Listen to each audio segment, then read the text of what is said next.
আমরা যখন প্রকৃতিতে হেঁটে বেড়াই তখন আমাদের চারপাশে অনেক উদ্ভিদরাজি দেখতে পাই। কিছু উদ্ভিদ হয়তো আমরা চিনি, আবার কিছু উদ্ভিদকে আমরা এমনিতেই পায়ে মারিয়ে চলে যাই। আসলে প্রকৃতিতে অবস্থিত প্রত্যেকটা উদ্ভিদেরই কোনো না কোনো ঔষধি গুণ আছে। সেগুলার কিছু হয়তো আবিষ্কার হয়েছে, কিছু হয়তো এখনও অনাবিষ্কৃত রয়েছে। আজকে আপনাদের সাথে আমি কথা বলতে চাই বাসক নিয়ে, যার বোটানিক্যাল নাম হচ্ছে জাস্টিসিয়া এডাটোডা। এটা একটা অত্যন্ত গুরুত্বপূর্ণ ঔষধি গুণ সম্পন্ন উদ্ভিদ, বিশেষ করে বাংলাদেশের বিভিন্ন অঞ্চলে ঔষধি উদ্ভিদ হিসাবে ব্যবহৃত হয়ে থাকে, ব্যবহার করে থাকে। এবং বাংলাদেশের বেশ কিছু জায়গায় বেশ কিছু ফার্মাসিউটিক্যাল কোম্পানিও আজকাল এই বাসকের পাতা থেকে, বাসকের নির্যাস থেকে ঔষধ তৈরি করে বাজারজাত করছে।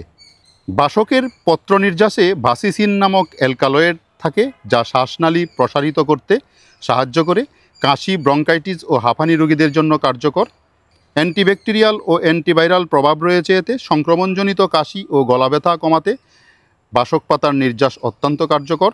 রক্ত পরিশোধক হিসাবে কাজ করে, হজমে সহায়ক, রক্তক্ষরণ বন্ধ করতে অত্যন্ত কার্যকরী, জরায়ুর স্বাস্থ্য উন্নতকরণে এবং অতিরিক্ত রক্তস্রাবের জন্য এবং মিনস্ট্রুয়েশন সাইকেল ঘন ঘন হয় তাদের জন্য এই বাসক পাতার নির্যাস, বাসক পাতার রস অত্যন্ত কার্যকরী। তবে বাসক যেহেতু ঔষধি গুণ সম্পন্ন উদ্ভিদ, সুতরাং বাসককে অথবা বাসকের পাতাকে যদি কেউ ঔষধ হিসাবে ব্যবহার করতে চান, তাহলে অবশ্যই একজন আয়ুর্বেদিক চিকিৎসক অথবা ভেষজ চিকিৎসকের সাথে পরামর্শ করে নিতে পারেন, এবং পরামর্শ করে নেওয়াটাই বাঞ্ছনীয়।